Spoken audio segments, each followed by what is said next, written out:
So I guess we got some good news, right? Some good news finally. So what? There's currently been a whole debacle with a Maryland husband named I'm so fucking bad with names, dude. Kilmar Abrego Garcia. There we go. Um, that if we have a recalling events, he is a husband with two kids, two special needs kids, I think, from Maryland who got randomly black bagged by ICE. Yet again, keeping up with the Gestapo, yada yada yada. Party of family values, of course, of course. And what was his crime?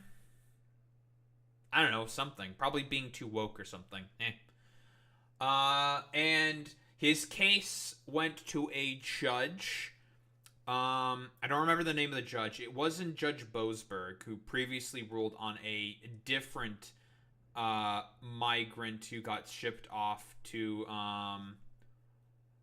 yeah, so similar to Judge Boasberg's case of a similar migrant who had also been black bagged by ICE, sent off to a prison labor colony in El Salvador, who had non-gang tattoos, but he just got arrested for having tattoos. And that guy was I think a queer tattoo artist, was a Venezuelan. I don't know where Kilmar is from. Kilmar Obrego Garcia.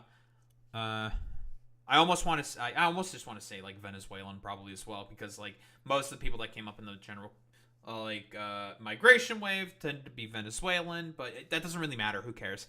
The dude got black bagged also for having a tattoo, because again, like I said before, maybe I think having a quota system for your modern day sort of Gestapo is actually bad.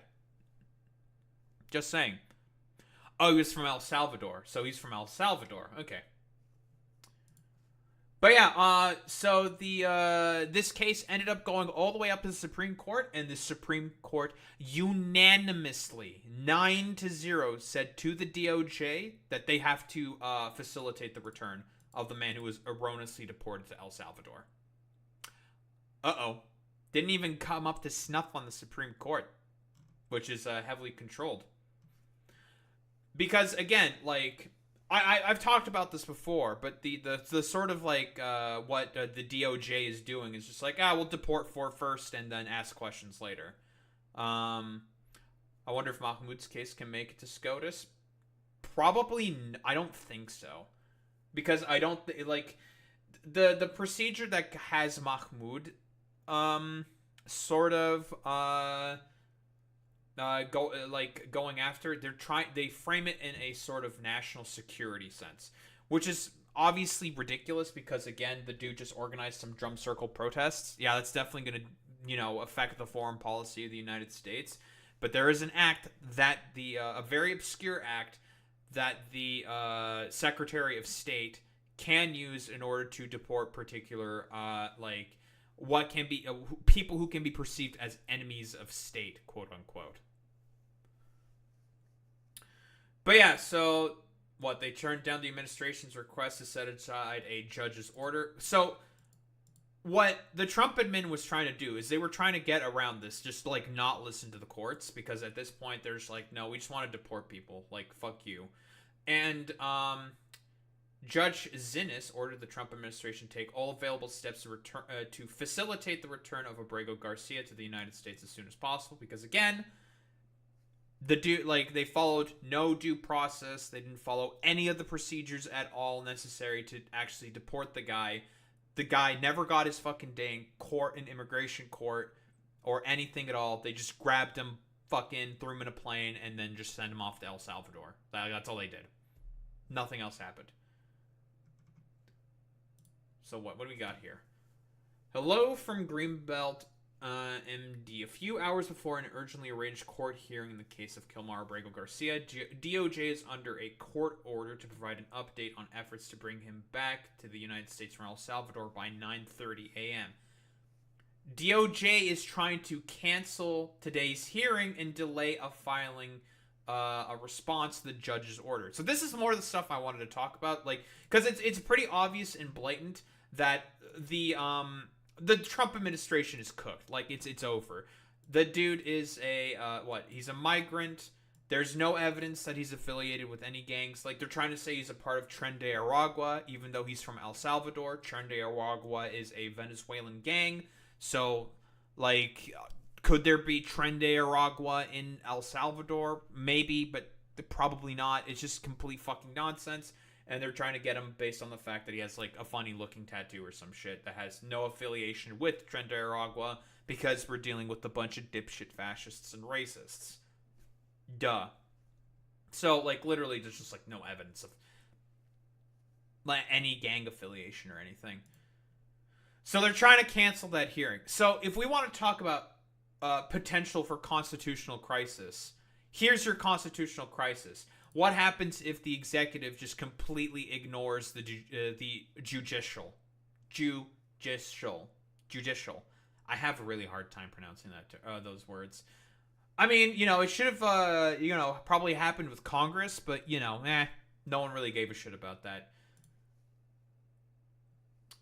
So this is the report, I guess the letter itself, saying, like, hey, bring the guy back. The initial deadline contained in the amended preliminary injunction, which requires defendants to provide the court with a plan for diplomatic engagement a mere 30 minutes into the business day following the Supreme Court's decision last night, is inconsistent with the Supreme Court's instruction that this court clarify its directive with due regard for the deference owed to the executive branch in the conduct of foreign affairs. Oh, so okay, I guess these are I guess this is the DOJ's response to the injunction saying you have to bring him back. They're trying to be like, it was just kind of like sudden, so like we don't have to follow this. Is that like the excuse that they're going with? Really? Okay. That deference requires that the executive be given a meaningful opportunity to review the Supreme Court's decision. Ah, yes. Because they're definitely like, yeah, the executive is definitely going to, in good faith, review this decision, of course, before it is ordered to report what steps it will take in response to that decision. So, yeah, I think it's fairly fucking obvious what the potential for a constitutional fucking crisis might be here. Like, because the assumption is, so if this is to be taken in good faith, the executive looks at what the Supreme Court's decision is. They, actually consider it and either A, follow through with it or just ignore it, right? My assumption here is that they're going to, get the decision and just, like, completely ignore it and just not follow along with it. Which will be like, oh, okay, this is a problem because this isn't something that's accounted for within the Constitution. It will cause an actual constitutional crisis. And I've heard basically like rumors. I don't know if it's like rumors. I think this is like the sort of like legal precedent that is available to Judge Zinnis.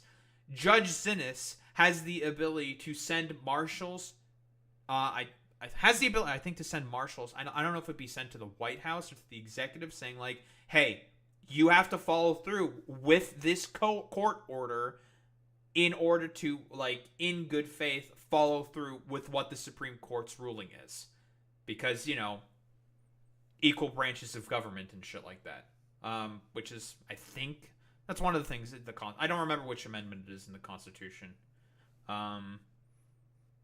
But yeah, hello, actual potential for constitutional crisis. Very cool. It would also be impractical for defendants to comply with the court's 9:30 a.m. deadline only a few hours after the Supreme Court issued an order in this case. So yeah, just coming up with any excuse to like not do it.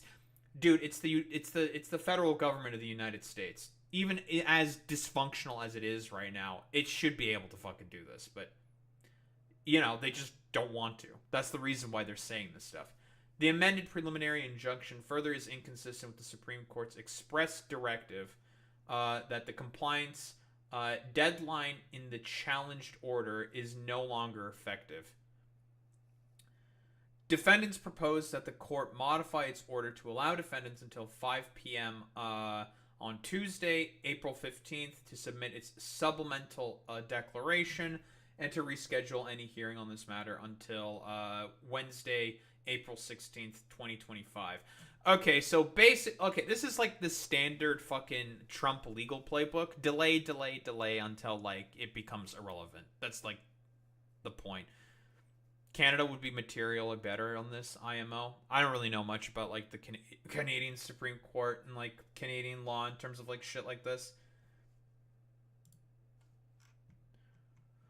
On the filing, Drew Ensign, who argued the Alien Enemies Act case before Judge Boasberg. Oh, it's this. Oh, wait, yeah. Oh, it's the same dude who did the Judge Boasberg shit, where he was just like, yeah, we're just like kind of doing it, and we didn't really follow any process. And Judge Boasberg's like, yeah, it's pretty clear that you didn't, huh?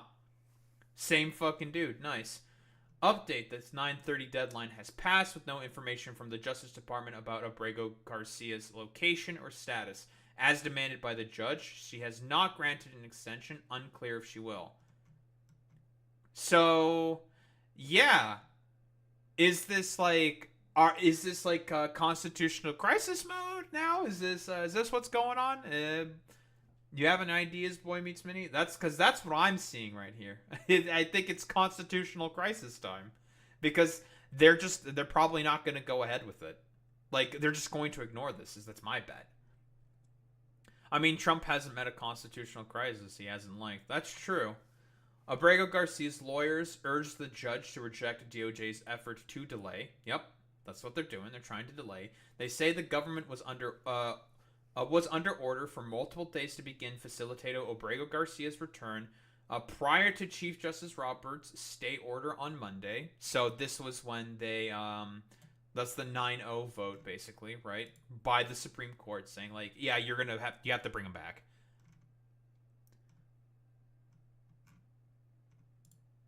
He does love this shit. He loves to delay. This is his primary, like, legal strategy. Delay until it becomes irrelevant. So this is the actual letter itself.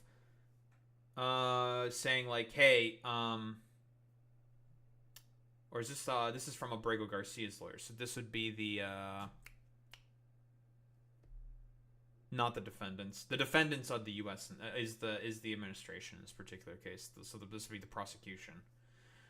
This court's order to facilitate Abrego Garcia's return was issued one week ago by the other judge, whose name I'm forgetting. I don't remember the name of the other judge, but there was another judge who said, like, yeah, you have to bring him back. You guys didn't follow any like orders at all, and they didn't even like pretend to like lie about it or anything. They just like the representatives for the administration literally said, like, yeah, we didn't really follow. I just like literally the judge argued in that case, like, yeah, I was just following orders, man. Like, that's all I was doing. It's just like, oh, that's great, cool. So if your orders were to, if let's say your orders were to jump off of a bridge, would you jump off of the bridge? You know, do that stupid like old goddamn trope. It was not stayed until Monday afternoon. Accordingly, the government should have been taking actions Friday, Saturday, Sunday, and Monday morning. They probably haven't. And the government can report on those. Probably haven't. Judging from what's being said here, they didn't do that. The Supreme Court lifted the stay yesterday evening. Accordingly, the government should have been taking actions last night and this morning, right? Like, it's known that fucking Trump has already had multiple calls with Bukele. He could just call him, just be like, all right, send that guy back. Our courts are telling us to do that. He hasn't done it. And it can report on those. The government should likewise be in a position to tell the court, in general terms, what its further plan is to facilitate Mr. Abrego Garcia's return, and who in the government is responsible for implementing that plan. Because as we all know, generally speaking, and this was like when the first judge said, like, hey, bring him back. Like, you guys didn't follow any procedure, due process, or anything. They were just like, look, dog, we're just following orders, man. This is like what they told us to say and do, so we're just going along with that. This is what they want to do, like, whatever, man. So that's cool. Instead, the government continues to delay, obfuscate, and flout court orders, while a man's life and safety is at risk. It requests for an extension filed this morning in defiance of the court's rules requiring consultation with plaintiff's counsel is another stunning display of arrogance and cruelty. It does not take time to ponder whether to remove Garcia, which it effectuated within 72 hours of his unlawful seizure, which is, yeah, true. Like, they blackbagged him because of fucking tattoos. Like, yeah, man, that's totally the reason why you should just blackbag and just send people off to a prison slave labor camp. But, well, it's this administration. They love doing this. And it does not need that time to comply with this court's and Supreme Court's rulings. We vigorously oppose the government's motion, and we further request that the government immediately report on Mr. Abrego Garcia's safety and well-being. We will attend the scheduled hearing at 1 p.m. So they can probably keep yapping about this shit. So, yeah, constitutional crisis because the fucking goddamn government just doesn't want to listen to the court or the Supreme Court. They just don't give a shit. Nice meme. Just in, Judge Zinnis grants the government a partial extension to 11:30. Okay, so they've been given, 2 extra hours? I'm guessing they still aren't going to do anything. Someone suggests the court's amended order requiring prompt action to this matter is inconsistent with the Supreme Court's directive. Nothing could be further from the truth. And this is the main judge that's looking over this case, saying, like, okay, we'll give you a little more time, but, like, saying... Like, you guys are arguing, saying, like, hey, the fact that you're saying that this is inconsistent with, like, what the Supreme Court is saying is ridiculous. The Supreme Court has been, like, pretty clear on this, saying, like, yeah, you can't do this. Like, there's no evidence to say, like, that you should have, like, and it was 9-0, dude. Like, 9-0. With, like... Even, like, 3 of the justices fucking Trump put in his first term saying, like, yeah, this is, like, some bullshit. It's hilarious. As the Supreme Court plainly stated, the government should be prepared to share what it can concerning the steps it has taken and prospect of further steps. Well, the reason why the government is not prepared is because, like I said before, they're just not interested in that. Like, they just, like I said before, they want to black bag first, ask questions later. That's, like, pretty much the point. The point is the cruelty, of course, to basically scare people. That's the whole thing. But it's just, I don't think it's going to really work, to be honest. But yeah, they're just, like, directly flying in the face of, the high wizards, the Supreme Court. Hilarious. Slip op at 2, all against the backdrop of this court's needing to ensure that the government lives up to its obligations and to follow the law. Yeah, they're definitely going to follow the law. Dude who's got 34 felony counts for fraud.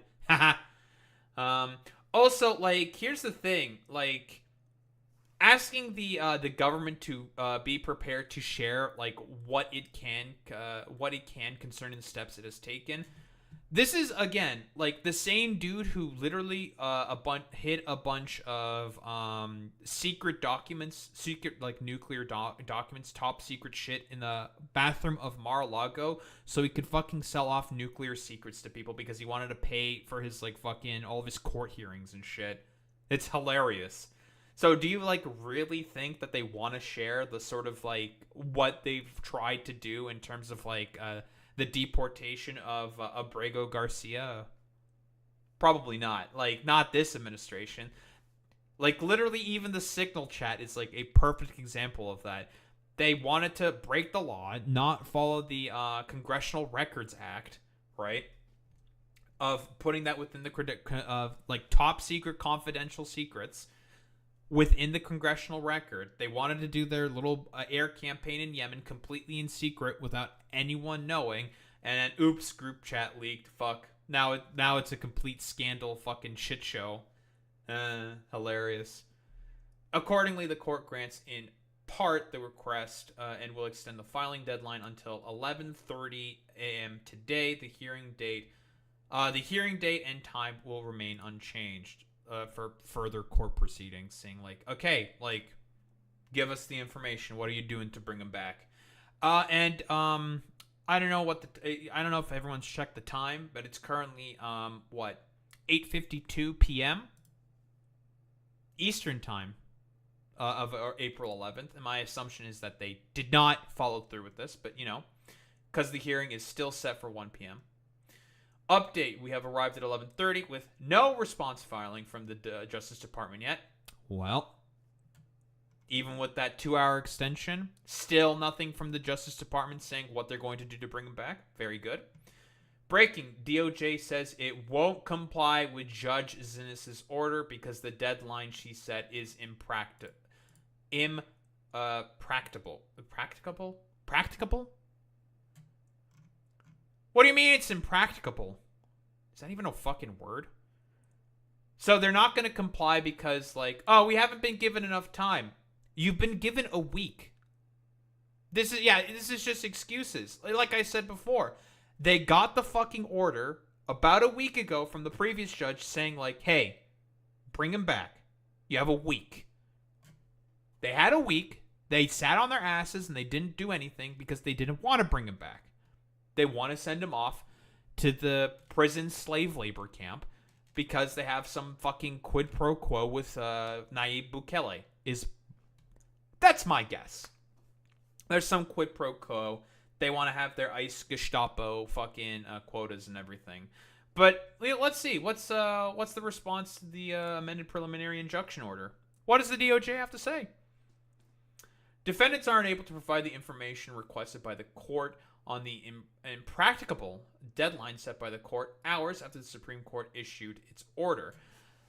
So obviously they wanted this to go up to the Supreme Court so they could delay, right? That was the point. Because again, the point is that they want to delay it for as long as possible to make it such that it's a complete shit show. Wasn't this order from the Supreme Court, I believe, was done, it was during the weekend, right? It was on the 10th. Yeah, it was last night. Not during the weekend. It's almost the weekend. It was done last night. I literally said this already. The Trump administration can just call Nayib Bukele and just tell him, all right, you have to send us this one guy back. We have a plan. Send him on a plane. We'll send the plane or whatever. You give us the plane, blah, blah, blah, blah, blah. They can do this. It's the federal government. They just don't want to. That's the point. The Supreme Court's order directs the court to clarify its directive with regards for the deference owed to the executive branch in the conduct of foreign affairs. So what, are they just arguing that the court just has not been clear enough in what the Trump administration is doing? They literally said bring him back. 2 different court hearings said bring him back. But okay. Abrego Garcia Visnome, the court has not yet clarified what it means to facilitate or effectuate the return as it relates to this case. Oh, so they're literally arguing that oh wait, the court didn't tell us what to do. Even though we're the Department of Justice and the Department of Homeland Security, the guys who did the deporting. You can also do the opposite back. You had a plane to deport him. What, you don't have a plane to bring him back? It's ridiculous. It's just an excuse. As plaintiff is in the custody of a foreign sovereign, defendants request and require the opportunity to brief that issue prior to being subject to any compliance deadlines. No, you just don't want to follow the deadline. That's the problem. If you had the plan to sort of deport him because of racism, to be honest, for lack of a better term, you can just as easy. I literally just said it in 5 seconds. You want the judge to literally be like, okay, call Bukele's ass, just be like, ring, ring, ring, ring. Hey, fascist dipshit, give us back our fucking guy because the courts told us what we're doing is fucking illegal. But you don't want to do that. Strange. Needless to say, defendants were under no obligation to take action under the court's order while it was administratively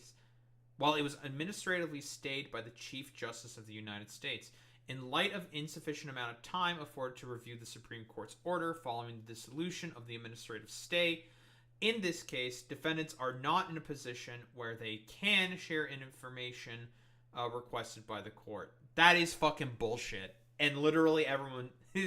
and they were just told earlier, it's just like, the Supreme Court is clear. You guys didn't follow any of the process. Same with the previous court's ruling on this. You didn't follow due process or anything. That is clear. You bring him back. But they don't want to. That is the point. That is the reality. Defendants received the order late in the evening last night. They are reviewing the order and actively evaluating next steps. Sure they are. I totally believe that the Trump administration is doing that. Yeah, sure.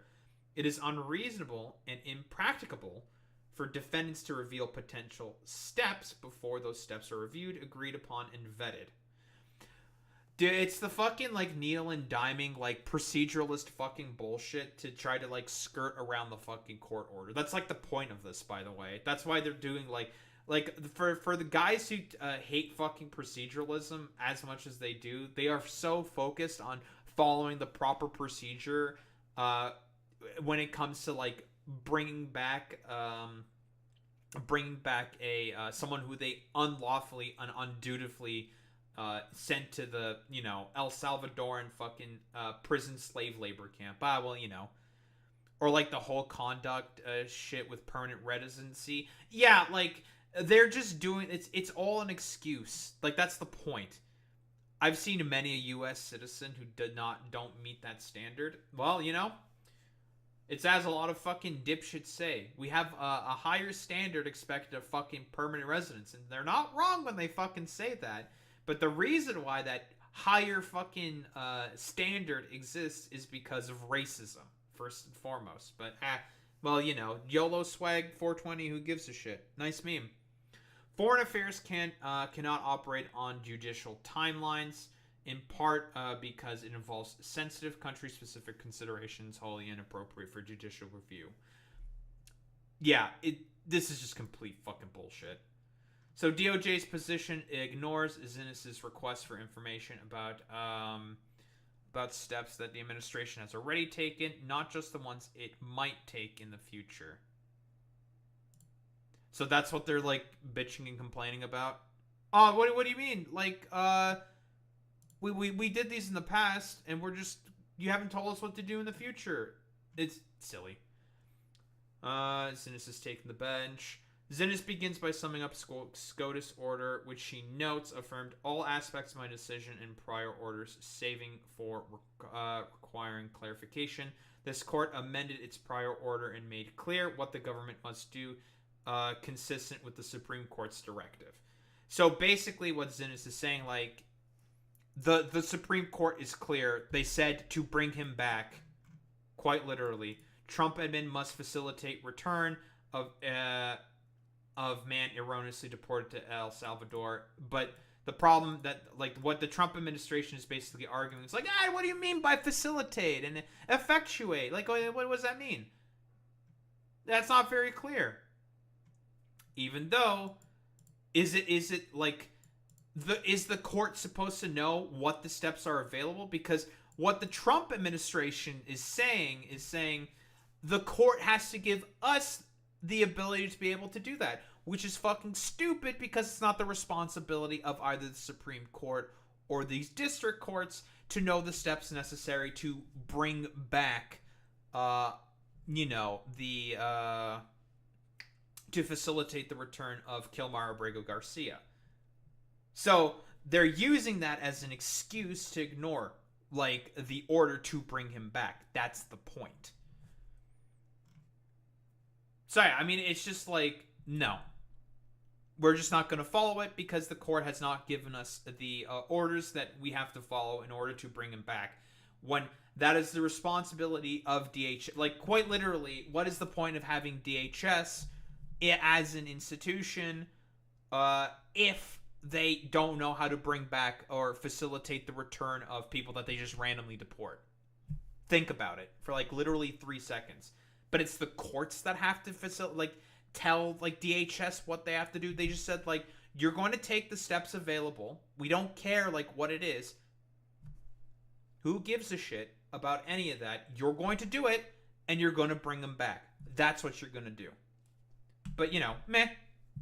Just do random shit. We're just not going to follow that order because you haven't told us what to do. It's just complete nonsense, It's like it's the both sides out of their mouth thing that I constantly talk about when like conservatives engage in all the fucking time, where they're just like, well, it's very clear what we have to do, very clear what like the president does, but when like a particular other branch of government says like you can't do this, you're not allowed to do this, then they're just like, oh well, I mean, what do you mean? Like you didn't give us like the direct order or like the direct thing that we're supposed to do. I don't know, and then they like do like a word play, a game of words in order to like justify not following in order by either say like the legislative branch or like a bill passed by like the legislative branch saying like you can't do this, like we have like control of the purse, for example. There hasn't been a bill passed for this, but the executive's just like, we don't give a shit, we're just gonna do whatever. And like the court's saying like, hey, you're not allowed to do this these deportations, no due process was followed, none of the normal processes were followed, you just can't do this. Even like Trump administration representatives admitting just like, yeah, we know we didn't like follow any of the processes. They just ordered me to do this, so I'm just going with it. Like, whatever, fuck it. Who cares? So, it's just like, Mad King shit. And he's willing to have a constitutional crisis. Because I think there is a provision within the Constitution. I don't know if it's in the Constitution itself. But since, like, the executive blatantly is just refusing to go along with, the orders from the previous court, from Zinnis also saying like you have to bring him back, and now the Supreme Court also saying, hey, you have to bring him back, they're just gonna be like, no, you didn't tell us what to do, so we're just not gonna. Quite literally, I think like now Judge Zinnis has the ability to call the U.S. Marshals and be like, force the administration to follow through with this court order. It's crazy. It's kind of ridiculous. Like the whole like like stupid Civil War narrative that like conservatives soy the fuck, like Tim Pool soy the fuck out over because like you think like the Democrats being unlawful is what's going to cause the civil war when in reality it's always been like anything further from the truth, and it's like dipshit fascists who don't want to follow the law and just want to like do random fucking bullshit for the sake of just doing random fucking bullshit because they just hate minorities, and that's like the point. I find it really, really funny that like, oh man, time for a big potential for a big constitutional crisis, and it's always caused by the fucking conservatives every single time. But yeah, it's fairly simple. The Trump administration has basically no fucking leg to stand on, and they're willing to risk a crisis, a complete constitutional legal crisis, in order to just be fucking racist. It's fucking hilarious.